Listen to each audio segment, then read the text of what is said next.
At the beginning of the 20th century, the world believed it had entered a new age. Europe was proud of itself. Cities glittered with electricity. Trains crossed borders in hours instead of weeks. Science, industry, and culture were advancing faster than ever before. Many believed that humanity had become too civilized for war. They were wrong. Behind the beautiful buildings and elegant lifestyles, Europe was slowly tearing itself apart. Quietly, patiently, and dangerously. This is the story of how that illusion shattered, and how a series of human mistakes led to one of the deadliest wars in history. Europe was dominated by powerful empires. The British Empire controlled the seas and ruled lands across the globe. France was wealthy and proud, but deeply bitter after losing territory to Germany decades earlier. Russia was massive, unstable, and desperate to expand its influence. Austria-Hungary was fragile, an empire of many ethnic groups forced to live under one crown. And Germany, newly united, was rising faster than anyone expected. Germany's growth frightened its neighbors. Factories produced weapons at incredible speed. Its army was disciplined, modern, and confident. Its leaders wanted respect and power. No one trusted anyone. Instead of cooperation, Europe chose competition. To protect themselves, nations formed alliances. Germany stood beside Austria-Hungary. France allied with Russia. Britain aligned itself with France and Russia. On paper, these alliances were meant to prevent war. In reality, they guaranteed disaster. Because now, if one nation fought, many would follow. Europe had tied itself together like a row of dominoes, all standing, waiting for a single push. Militarism, preparing for a war no one wanted. As fear grew, so did armies. Military parades filled the streets. Generals became heroes. War plans were drafted in secret rooms. Every nation believed the same dangerous lie. If war comes, we must strike first. No one asked, what if war comes because we strike first? National pride became extreme. People were taught not only to love their country, but to believe it was superior.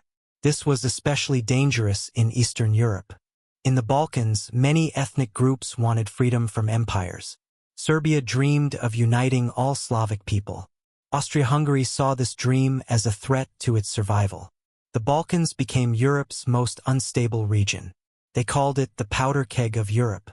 On June 28, 1914, Archduke Franz Ferdinand, heir to the throne of Austria-Hungary, visited Sarajevo, the capital of Bosnia.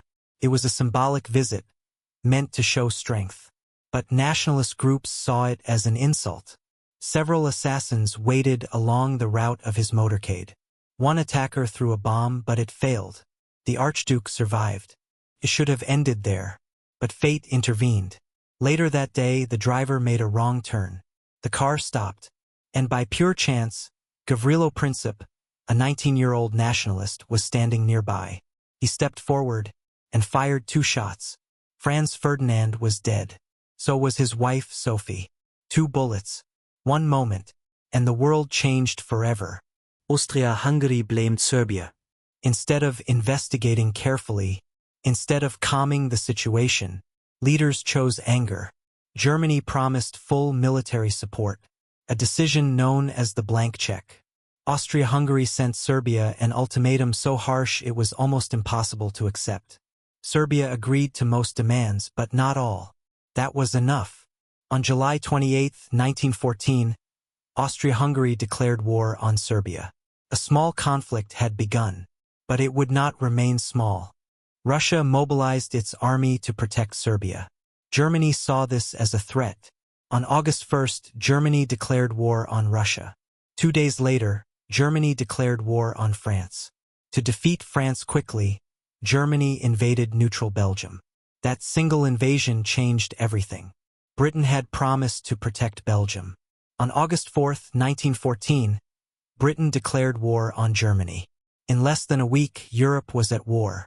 No leader had planned this scale of destruction. But no one stopped it. Young men marched to war smiling. They were promised glory, adventure, quick victory. Home by Christmas, they were told. They believed it. The war did not move forward. It dug in. Soldiers lived in trenches filled with mud, rats, disease, and fear. Rain turned battlefields into graveyards. Machine guns killed thousands in minutes. Artillery never stopped. Poison gas rolled silently across the land. Men drowned in mud. Others screamed for days, wounded and alone. This was not heroic war. This was industrial slaughter. Battles without meaning. At Verdun, soldiers fought for nearly a year. At the Somme, over 1 million men were killed or wounded. For what? A few kilometers of land. The world had never seen death on this scale before. Colonies were dragged into the conflict. Indian soldiers fought in Europe. African troops died for foreign empires. Australians, Canadians, and New Zealanders crossed oceans to fight. Families starved. Cities burned. An entire generation disappeared. By 1918, the world was unrecognizable. The German Empire collapsed. Austria-Hungary shattered into pieces. The Ottoman Empire fell.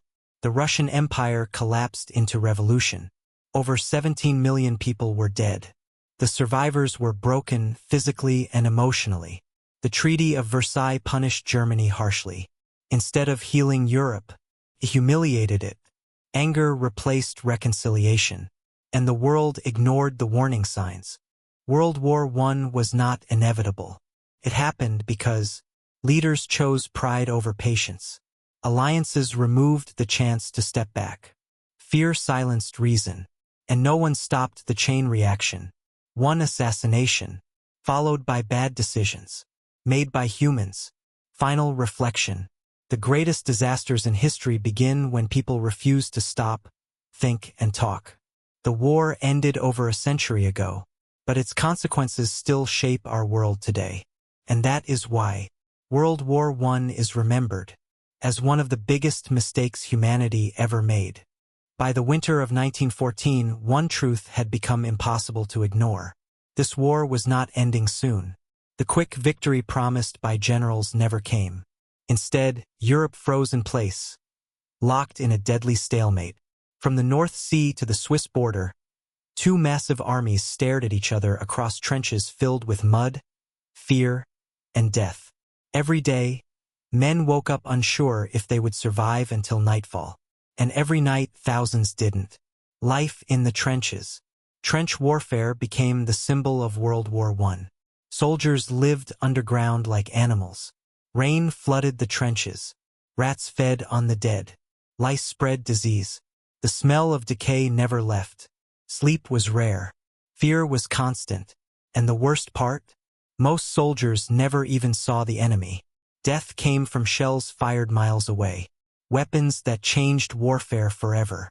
World War I introduced a new kind of killing, industrialized death. Machine guns could fire hundreds of rounds per minute. Artillery explosions shattered bodies and minds. Poison gas drifted silently, burning lungs and blinding eyes. Gas masks became as important as rifles. Men who survived attacks often returned broken, unable to speak, shake free, or sleep. They called it shell shock. The war was destroying not just bodies, but souls. In 1916, the world witnessed some of the bloodiest battles in human history. At Verdun, France and Germany fought for nearly 10 months. Over 700,000 soldiers were killed or wounded. At the Battle of the Somme, British forces lost nearly 60,000 men in a single day. For what? A few miles of land. Sometimes less. The war consumed lives faster than nations could replace them. While soldiers died at the front, civilians suffered at home. Food shortages spread. Factories replaced schools. Women and children worked endless hours to support the war effort. Cities were bombed. Families starved. This was no longer a war between armies. It was a war against entire populations. The war spreads beyond Europe. World War I truly became a global conflict. Fighting erupted in Africa, the Middle East, Asia. Colonies were forced to send soldiers. Millions fought and died for empires that denied them freedom. The Ottoman Empire joined the war, and the Middle East was thrown into chaos that still echoes today. The Gallipoli disaster. In 1915, Allied forces attempted to break the deadlock by attacking the Ottoman Empire at Gallipoli. The plan failed disastrously. Thousands of Australian, New Zealand, British, and Ottoman soldiers died in brutal conditions. Gallipoli became a symbol of poor leadership and wasted lives. The war dragged on. By 1917, the strain was unbearable. In Russia, hunger and anger exploded into revolution. The Russian Empire collapsed. The new Bolshevik government pulled Russia out of the war. An empire fell without defeat on the battlefield. Meanwhile, across the Atlantic, another power was watching. For years, the United States stayed neutral. But German submarine attacks on civilian ships and the infamous Zimmermann telegram promising Mexico-American land changed everything. In April 1917, the United States entered the war. Fresh troops, fresh resources, fresh hope for the exhausted Allies. The balance of power shifted. In 1918, Germany launched one last massive offensive. They failed. American soldiers poured into Europe by the millions. Allied forces pushed back relentlessly. Germany's army collapsed from exhaustion, hunger, and hopelessness. The people at home were starving. The empire was falling apart. On the 11th hour of the 11th day of the 11th month, the guns finally fell silent. World War I was over. The world exhaled. But peace did not bring relief. Only grief. Europe was shattered. Entire cities lay in ruins. Fields were poisoned and unusable. Millions of families mourned fathers, sons, and brothers who never returned. An entire generation was gone. They called them the Lost Generation. In 1919, world leaders met in Versailles to shape the future. Instead of healing the world, they chose punishment. Germany was blamed for everything. Its army was reduced. Its economy crushed. Its people humiliated. The Treaty of Versailles did not end hatred. It fed it. Anger grew quietly, patiently, dangerously. The real cost of the mistake. World War I killed more than 17 million people. But its greatest damage was invisible. It destroyed trust. It shattered empires. It taught the world how to kill on an industrial scale. And it left behind anger strong enough to ignite another war. World War I did not solve the world's problems.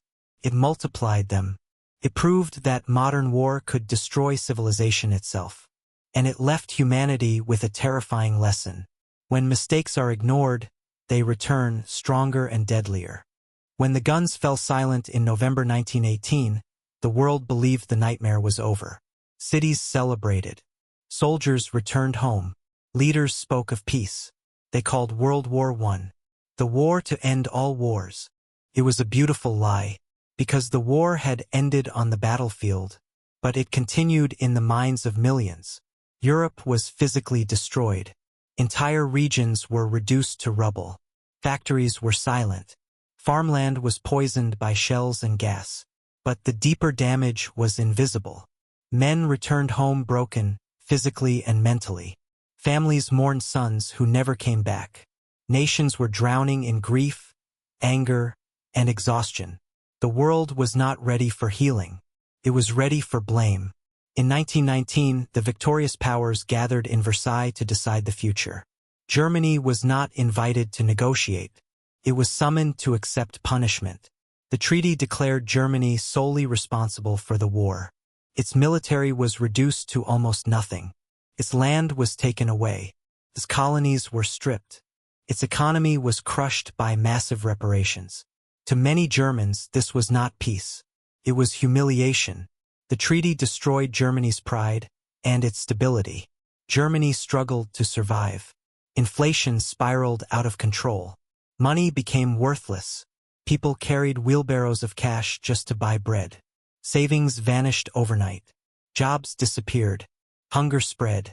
And when people lose hope, they start listening to dangerous voices. An entire generation had grown up surrounded by violence. Young men who survived the trenches returned home to chaos. They were trained to fight but given no future. Many felt betrayed by politicians. They believed Germany had not been defeated, but stabbed in the back. This lie spread rapidly, and it prepared the ground for extremism. To prevent another war, the world created the League of Nations. It had good intentions, but no real power. The United States never joined.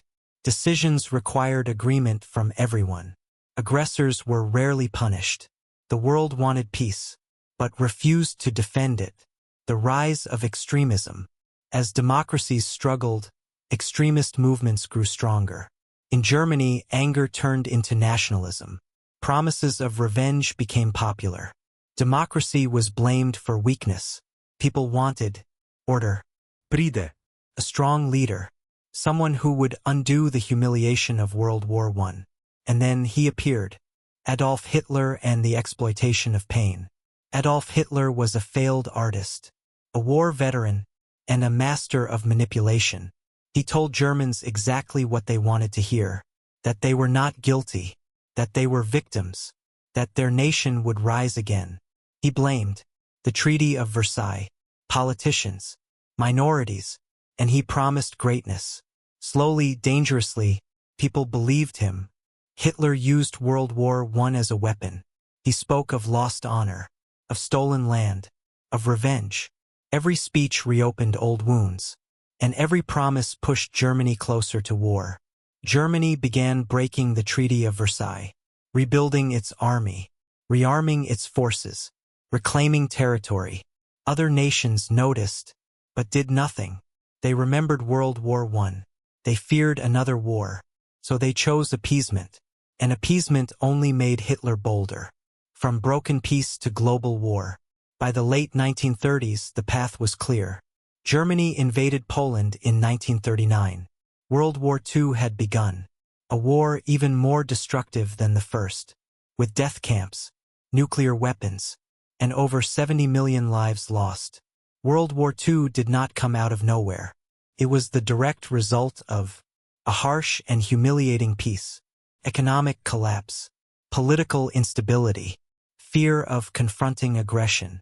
Every mistake after World War I led step by step to World War II.